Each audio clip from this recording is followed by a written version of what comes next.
The greatest joy in life is becoming a parent. And look at the place we'll be staying in. Wow, awesome. But not all children return the love. What makes a beautiful teenager a brutal killer? Love, hate, revenge, it's got it all. How a woman lives her fantasy at the ultimate price. The great pretense was that they were still alive. You look gorgeous, Tina. And why social standing is more important than mom. She knew she was going to die at the hands of her only daughter. These deadly women turn on those who nurtured them from birth. When they strike, they make themselves do-it-yourself orphans.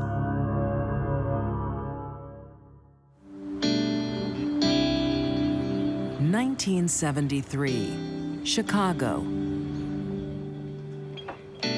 16-year-old Patty Colombo loves her new after-school job, selling cosmetics. It's a chance to preen herself.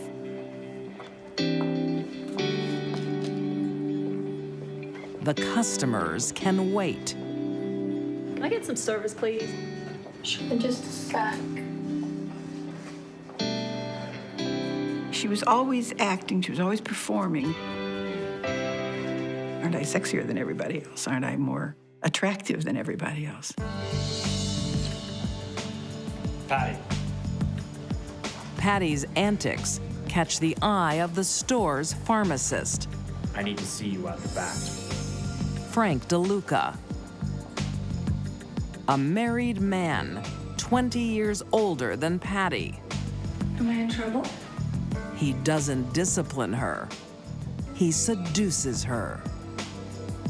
Though Frank was a married man with 5 children, he certainly didn't act it. He was a hound, a skirt chaser extraordinaire. He just was motivated by sex in every way that he possibly could think of. And that just opened up her whole world. In a sense, he helped groom her into her sexual behavior, but man, she took it and ran with it.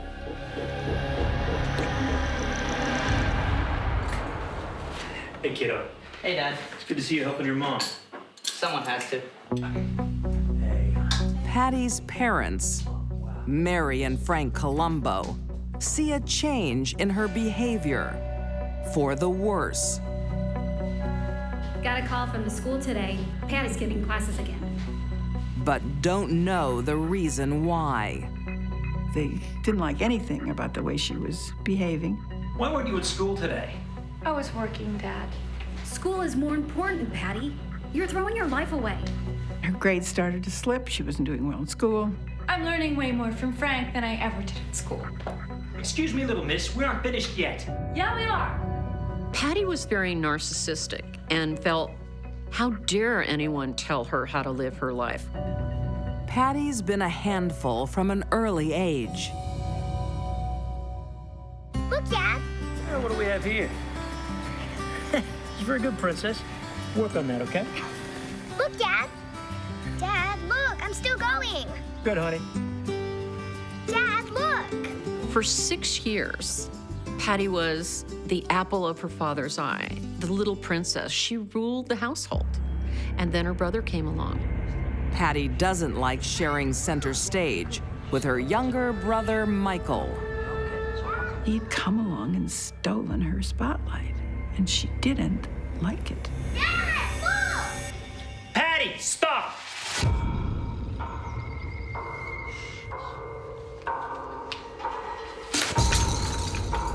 Patty, pick those up now. No. At one point, Mary got furious, and she slapped Patty. Pick those up right now. No. And she said, "You should know better. You're older." And Patty seethed. To say sibling rivalry overtook Patty would be a profound understatement.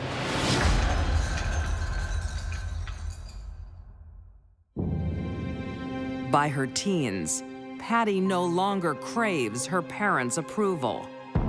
She only cares about Frank's.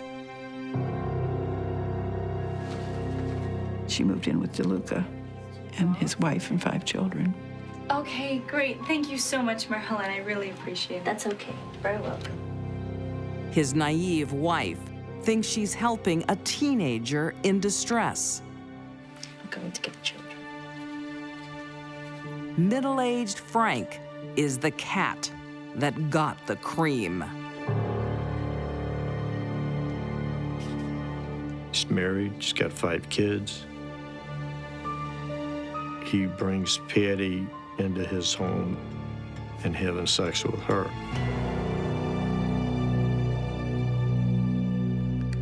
Patty's dad wakes up to the illicit affair. His concern is, obviously, as a father, this guy's 20 years older than his daughter. He was a man at the end of his rope. From his point of view, this man, Frank DeLuca, had destroyed his daughter's life. Frank Columbo confronts DeLuca at his work and brings a weapon. And they start to argue back and forth. DeLuca! Whoa, whoa, whoa, whoa, whoa, whoa, whoa! Relax, man! Stay the hell away from my daughter! Put the gun down, Daddy! Put the gun down! Relax! Stay away! He was furious, saying, I'm gonna kill him, I'm gonna kill him, I'm just gonna kill him. Despite his rage, Dad is no killer. Frank Columbo butt strokes Frank DeLuca in the mouth with his rifle, and he knocks out his teeth. And the next time! This whole story is very Shakespearean. Love, hate, revenge, it's got it all. Shakespeare probably couldn't have written this.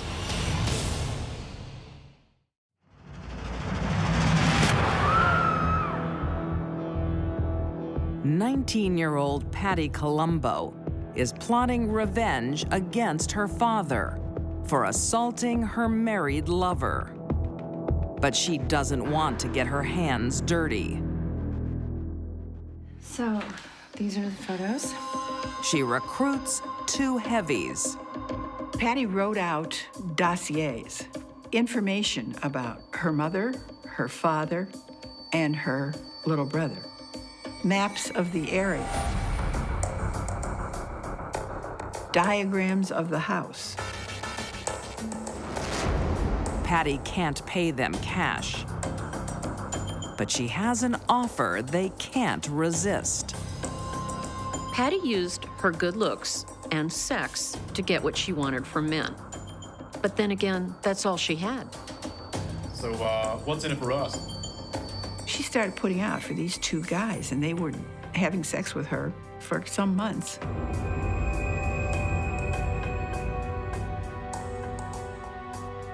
Whoa, whoa, whoa. One at a time, fellas. And of course, they had no intention of murdering anybody. They just were getting sex. You have to do this.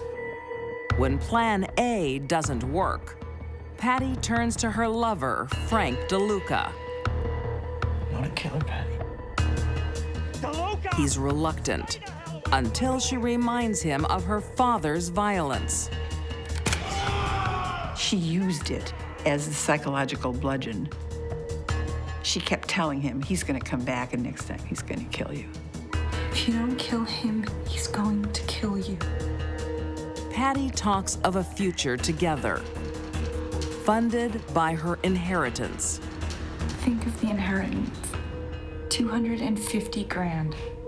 They would get all this money, and then he'd have a happy life. On the night of May 4th, 1976, Frank is ready to fulfill his teenage lover's desire. Maybe he had simply gone too far, and he just didn't turn back. He should have. A simple knock opens the door to hell.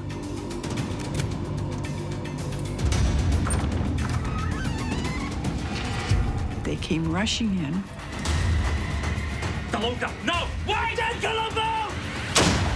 Frank DeLuca shot Frank Columbo right away. They thought he was dead. They thought they'd killed him, but he kept moving. That's when Patty picked up the lamp and started bashing him with the lamp.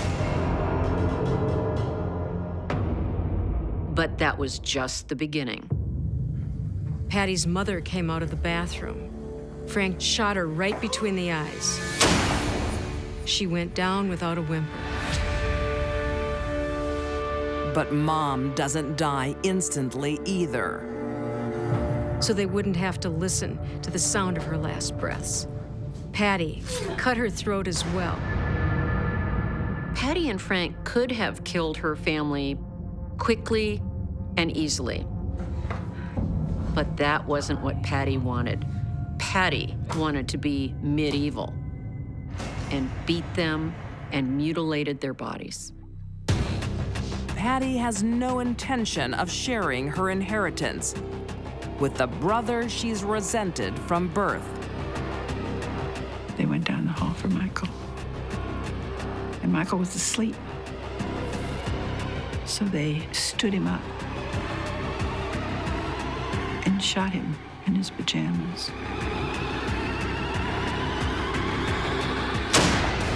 That wasn't enough, though. Patty took a sharp, pointed scissors, rolled him onto his back, and stabbed him 92 times. Every time Patty stabbed her brother, she was saying, "I hate you, I hate you." Why? He needed to be punished.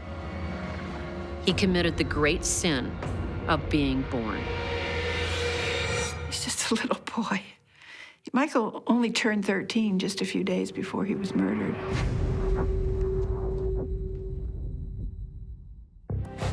As the sole survivor in the family, Patty is again the center of attention and more than willing to help the police. I just want to find out who did this to my mom and my dad and my little baby brother.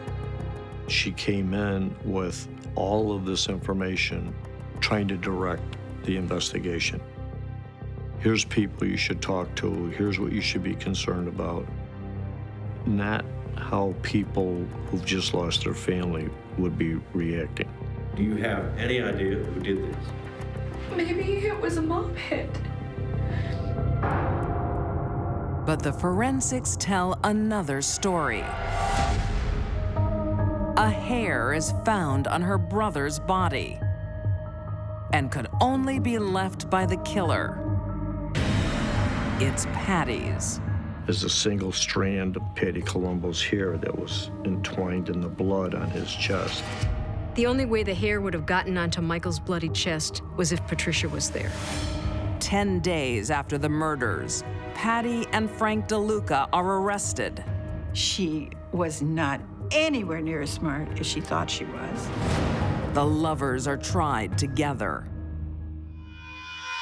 In 1977, Frank DeLuca is found guilty of 3 counts of murder. He was the most banal, uninteresting person that you could imagine. He would have lived out a very mundane life, but he met her. He turned into this mass murderer. Patty Columbo is also convicted of murdering her mother, father, and little brother. The judge hands down sentences that fit the brutality. They were each sentenced to 200 to 300-year terms with another 50-year term for solicitation to murder. Frank probably would not have been involved in these murders, or any murder, had he not met Patty. Patty probably would have eventually killed her family, no matter who she was involved with. She had the face of an angel, but a heart of stone. From an early age, all that mattered to Patty was getting her own way. Patty had a DNA cocktail that, well, made her a psychopath. So running away or being mature about things wasn't the way to go. She wanted revenge, and she enjoyed it. This is a profoundly disturbing crime.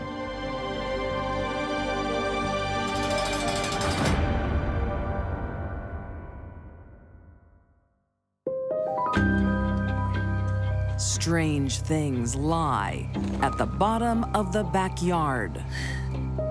Susan had a simmering resentment. Secrets that should never surface. But nothing stays buried forever. This planted a seed, and not a good one. When Susan Edwards meets her husband, Christopher, she knows he's the one. They met through a dating agency. They were both kind of lonely hearts who found each other. They always appeared utterly inseparable. Thank you. Susan didn't have much of a life for herself. She lived for Christopher.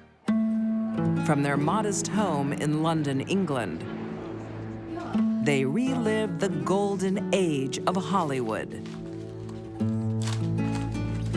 They both collected memorabilia. Oh, it's better than I even hoped. Should be for the money. On their investments. Their joint passion for collecting autographs of famous film stars like Gary Cooper. Susan didn't just like movies, she was obsessed.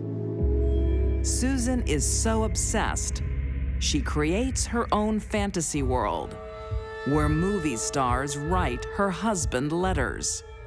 Oh, from France.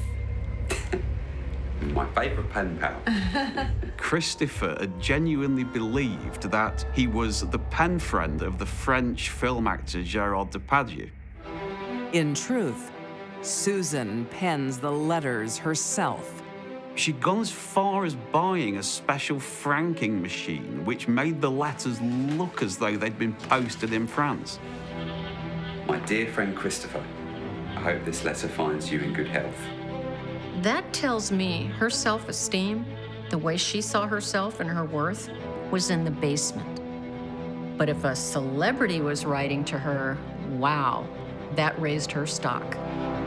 And makes Christopher happy. Susan appears to have lived most of her life in a state of fantasy. She was clearly more happy living in than the real one.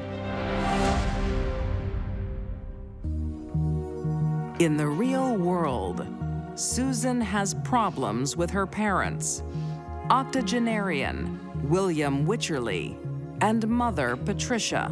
You got a promotion yet? Afraid not. He's happy where he is. Yeah, at the bottom. William was very, very controlling and very domineering towards his daughter. He was resentful, I think, that he'd lost that control to another man. Well, what do you expect from a bloody dating agency? William. Her father didn't approve at all, but then again, I don't think her father would have approved of anyone. Because of Patricia's subservience to William, it impacted on the relationship she had with her mother as well. Things have been tense for a decade since Susan missed out on a windfall.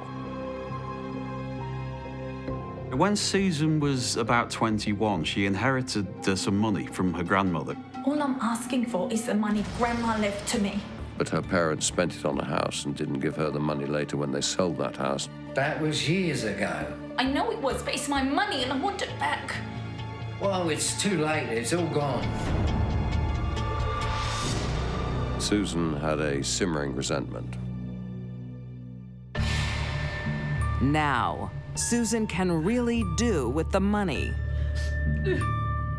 Susan and Christopher racked up enormous debt and got into financial trouble because of their obsession with acquiring memorabilia. Cool then. Nothing is more important to Susan than Christopher and their collections. She wants a way to keep them both. Hello, Mum. She felt genuinely aggrieved, particularly at her father for the way that she feels that he mistreated her. Susan wants to kill 2 birds with 1 stone. We thought we might come up and see you.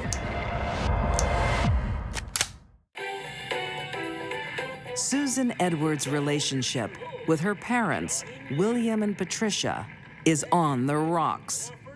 Time for bed. She felt very, very angered and bitter. On the night of May 3rd, 1998, she's going to stand up for herself, and husband Christopher is her willing helper.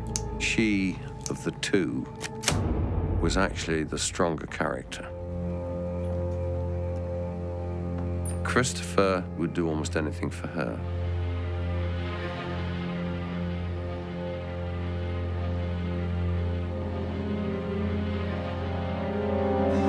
The last thing they ever saw on this earth was Christopher holding a gun on them. Christopher shot Susan's parents twice in the chest at quite close range.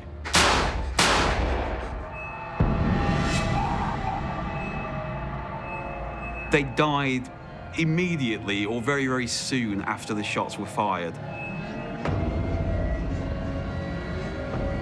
Susan hated her parents. They took advantage of her, and now they were gone. Susan has planned the perfect murder without even leaving the property. Christopher dug the grave just outside the rear door of the property. They weren't buried with any great dignity.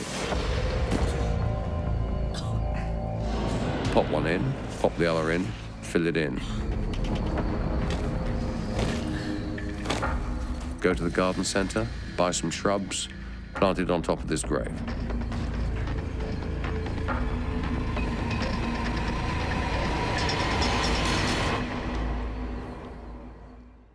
Mrs. Edwards, please have a seat. Susan's waited 10 years for her grandmother's inheritance. So, what can I do for you? I'd just like to transfer this. Now she has it. She cleared out her mother's account, which had £40,000 in it.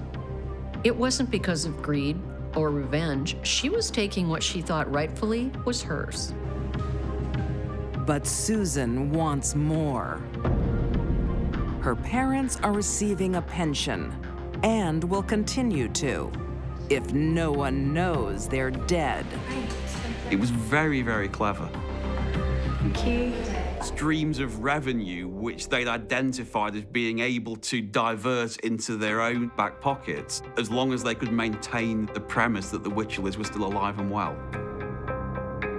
It's yet another Susan fantasy. But this time it's not costing them money. It's making it.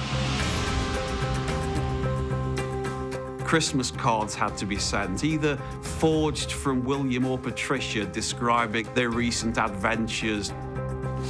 She sent letters saying father's got a new lease of life, he's really enjoying himself, he's gone off traveling to Ireland, they've moved to Blackpool.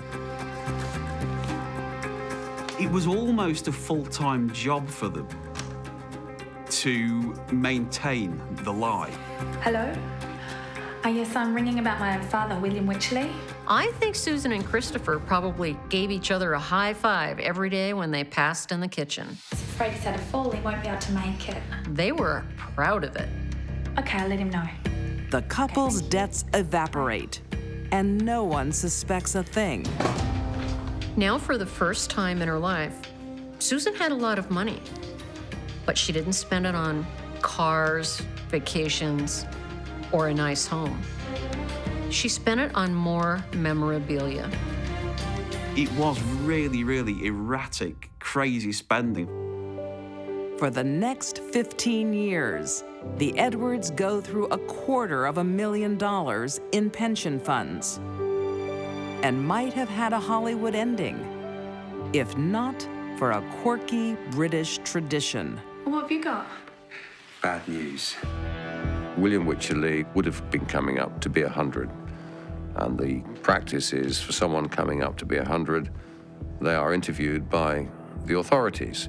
Well, William had been dead for 15 years, and this caused great alarm. Call them. Say that he's away. I've already tried that. Susan's fantasy is crashing down.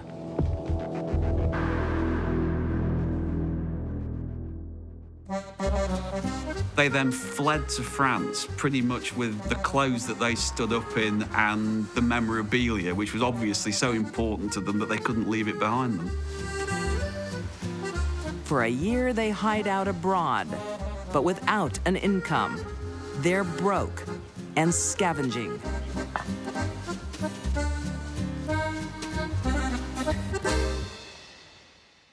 Look, I'm really sorry to ask, but It's all too much for Christopher. While begging a relative for help, he loses it and finally confesses. because we buried Susan's parents in the garden. Christopher confessed that the bodies of William and Patricia Wycherley were both buried in the back garden of the house. It's now a matter of time before the law catches up to them.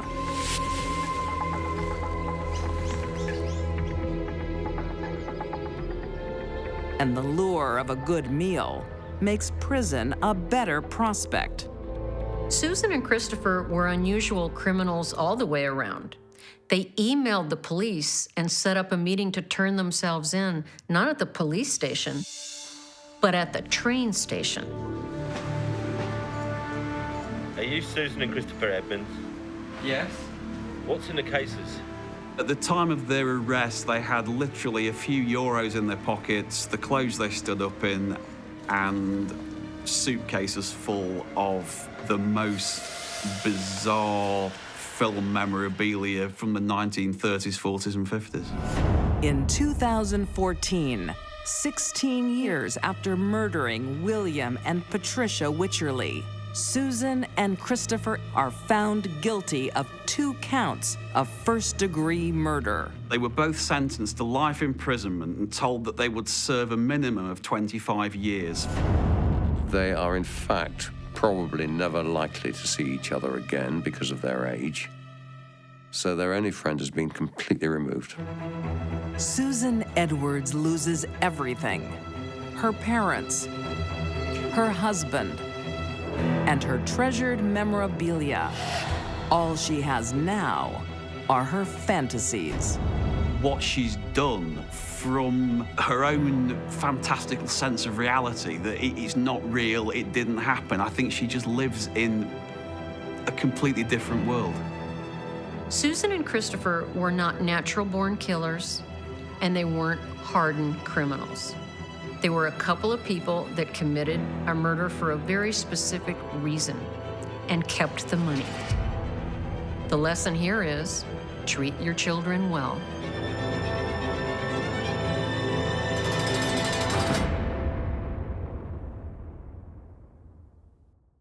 Garment number 3 in my holiday range. Next, when possessions and status are all that matter, They had parties, they did vacation. It was expensive. everything else can be sacrificed. If she wasn't going to get what she was asking for, this is what it was going to come down to. There was a lot of time there to go, you know what, I'm not going to do this. But she didn't. Guess what? We can rent jet skis. Wow, awesome. It's going to be an exciting summer for the Lunny family. 41-year-old Tina wants the best of everything. Cool. She was planning this big trip, grand trip, with a lot of other people from town. We're going to rent this large, beautiful home. Look at the place we can stay in.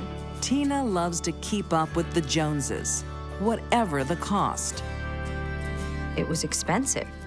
She always wanted her children to have what they wanted and the best. So she spent on her kids. How much is all this costing? We're sharing the cost between a bunch of families, Mama. For 81-year-old widowed mom, Marie Zoppi, it seems very extravagant. Okay, kids, bedtime. Okay. It's my bedtime, too. Good night. Good night, Marie. Night, Mama. When they bought this home, it was set up so that she had her own place in the basement. Tina had a good relationship with her and they shared a lot, but she also had a live-in babysitter. For a professional working woman, that's a good deal. You sure we can afford this? Yes, we need a holiday. Tina works as an accountant, so her husband, Chris, entrusts her with the family finances. Look what's in the ensuite.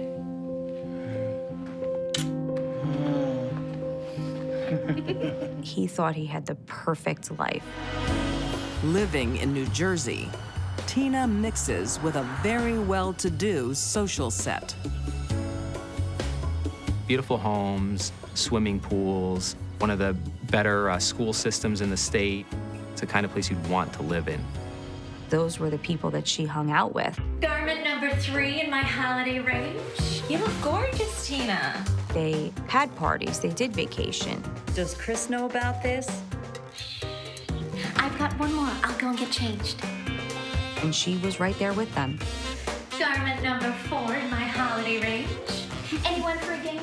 Tina Lunny was obsessed with 2 things: keeping up with the Joneses and finding the money to do it.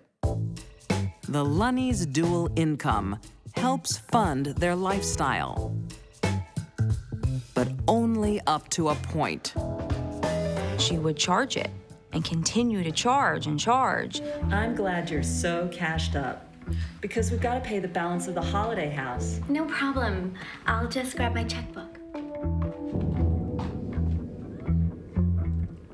Tina is spending money she doesn't have. Tina was an accountant by profession, but she couldn't manage her own checkbook. Tina had a number of credit cards that were all maxed to the limit. It was financial disarray. There was rarely a positive bank balance. Sometimes she gets so far behind, the power is cut.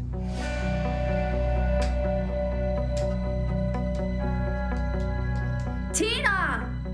Tina, what's happening? Rather than pay the electric bill, she'd rather spend the money on something fun. You okay, Mama? That was her value system. What's happening? Is it a blackout? I missed the payment. Why didn't you pay it? I'm out of money, Mama. There is one source of funds Tina can count on in an emergency. My checkbook's over there. Tina's mom received a pension from her deceased retired police officer husband. How much? $1,000. Can you loan me a little more? Tina took money frequently from her mom. This can't go on. No, of course not.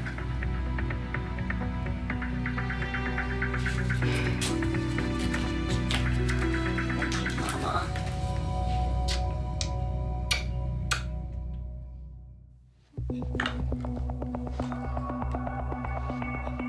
But in the summer of 1999, a big deposit is due on a fancy holiday house she's promised her friends. It's very quiet in here. She's basically mortified for anyone to find out that somehow she wasn't able to make her payment. Tina, I got a call from the realtor. Everything okay? Well, no. Your check. It bounced. What? There must be a mistake. I knew it. Her place in that social circle is being put in jeopardy because at some level, she felt like maybe they would think she didn't belong just because she couldn't pay for this trip. There's plenty of money in the account. I'm sure it was a problem with the bank. They would have all found out Tina was not about to let that happen. Tina needs money, fast. How'd you sleep, Mama? Not so good. My neck is really itchy. That's not good. This was it. She was under a deadline. The realtor is waiting for this money. I mean, it is minute by minute, tick, tick, tick. Maybe you just need to have a good rest today. Watch a little bit of television. Okay. Rest up. The wolves were at the door. Tina is about to show how much this holiday means to her. Whoa, so cool. Tina Lunny is battling two emotions. She is excited about the luxury holiday she's booked, but she can't pay for it, and the bank of Mom is closed. On July 22nd, 1999, Tina desperately needs another source of money and makes a decision. If she wasn't going to get what she was asking for, this is what it was going to come down to. See ya. Tina's desire to spend excessively and put out an image that was really not true was stronger than her desire to be a good daughter.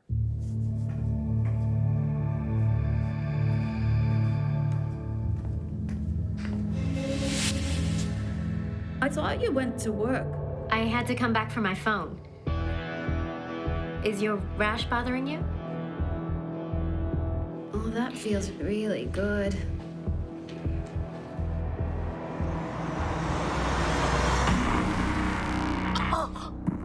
Tina took a necktie that was her husband's, and she actually used that to strangle her own mother, which is really what made it so graphic and so personal. Marie was grasping and trying to stop it. At one point, she realizes what she's doing and says, "Oh my God," and lets go for a moment. And lets her mother gasp for air.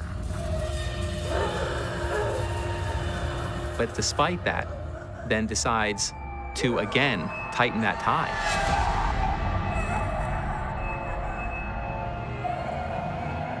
Probably the most gruesome and graphic way anyone could be killed. She knew she was gonna die at the hands of her own only daughter. Moments after Marie Zoppi draws her last breath, her daughter goes for the money.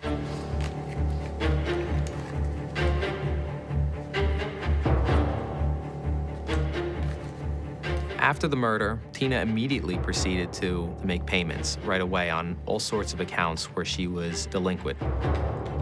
High on her list is the deposit on the vacation home. So her friends would never know. To actually do all of these payments, knowing that her mother is dead, just shows how calculated she was. For 24 hours, Tina leaves her mother's corpse in the basement. Everything is just the way it normally is in her life. Nothing is out of the ordinary for her.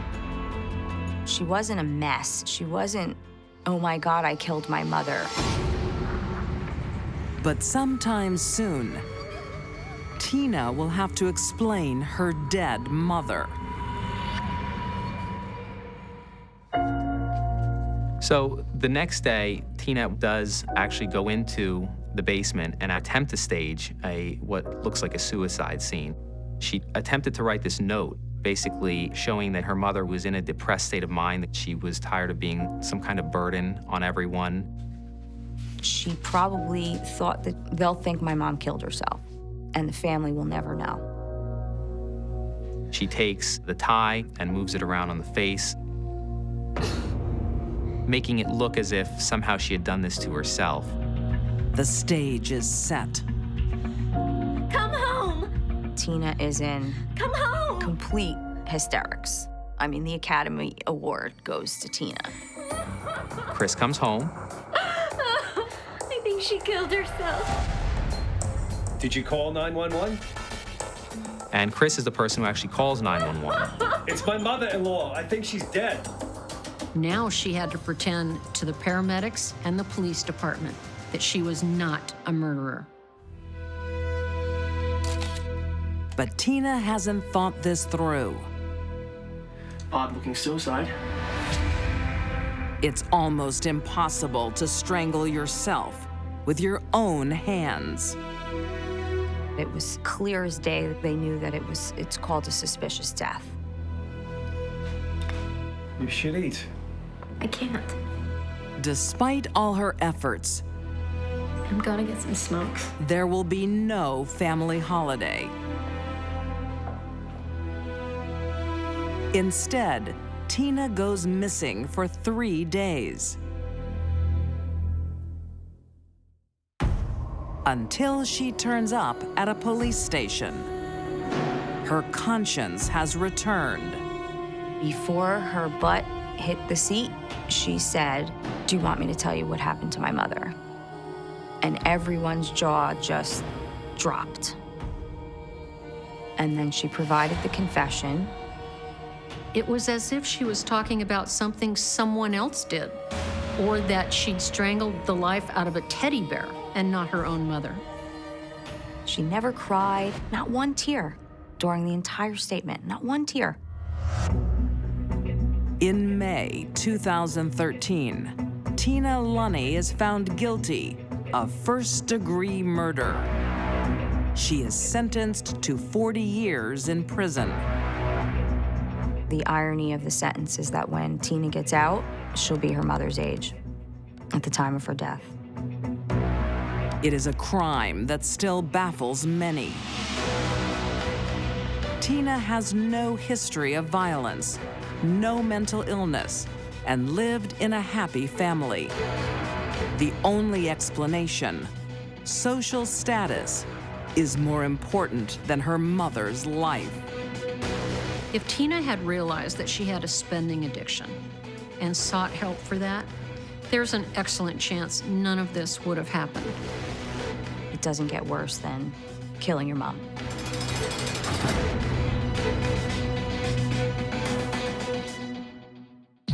These deadly women turned on those who loved them most. Patty Colombo eliminated her family to be #1. Susan Edwards sacrificed her parents to pay for her fantasies. And keeping up with the Joneses drove Tina Lunny to take her mother's life. Once cherished daughters, by their own hands, they became DIY orphans.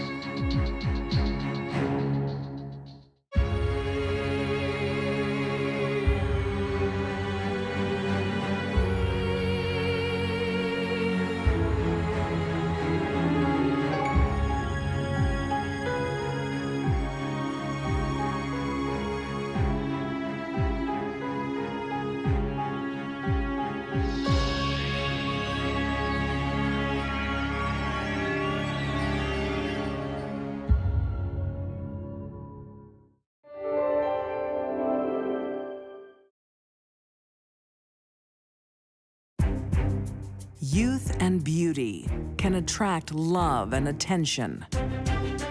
She used her good looks and sex to get what she wanted from men.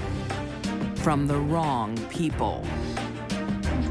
She was way out of control.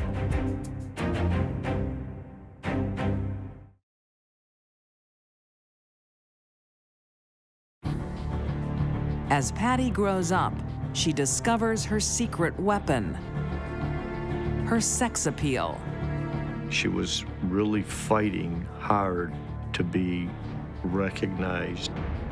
Her dress and her appearance was one of the ways that she saw that she was achieving it. But Frank's right where Patty wants him. She maneuvered the entire thing. He thought he was running the show, and he was running nothing. When Patty got involved with Frank DeLuca, I don't think it was so much motivated by love as it was a grand opportunity to upset her father.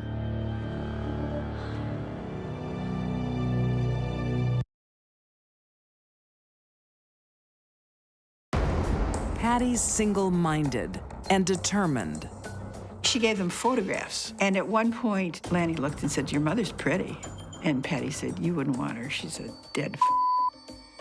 So she was that cold and that hard.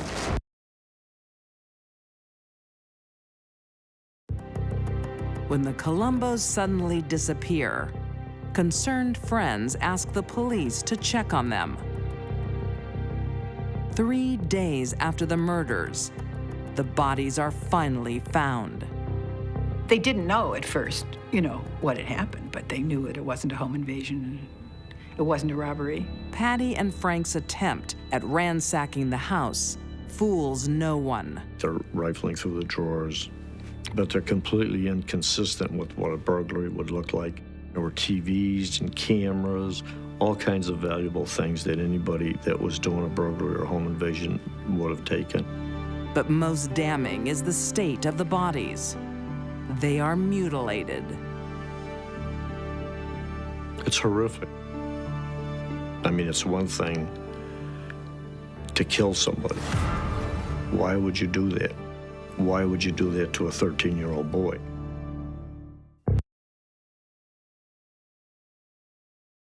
She did not think this through. She tried to distract the cops off with the idea that he was connected to the mafia because their name was Colombo.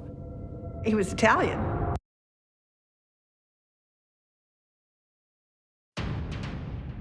Susan doesn't work and doesn't like socializing.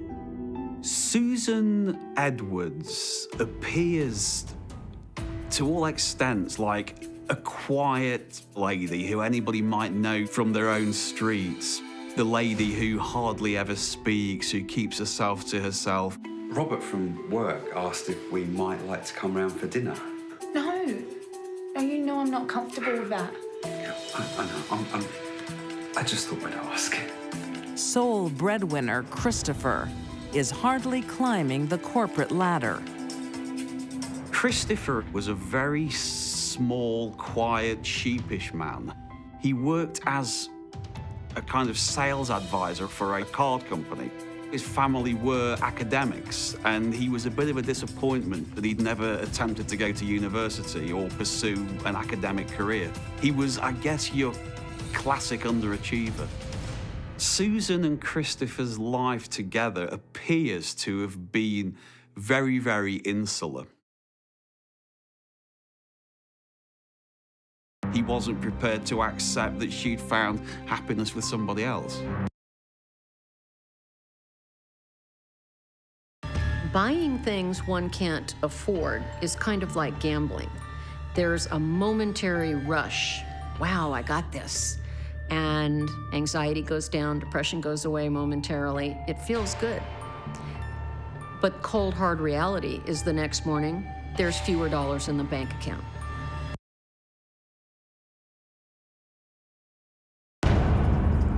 Prosecutor Peter Joyce found this deadly duo to be an enigma. You try to read someone if you're prosecuting. You try to see what makes them tick. And if I'm scrupulously honest, I couldn't work out what made these two tick at all, because I couldn't understand what made them buy memorabilia, and except it was quite clear that they really needed money because they really liked to spend. Read them? Never did. Garment number 3 in my holiday range. When possessions and status are all that matter. They had parties, they did vacation.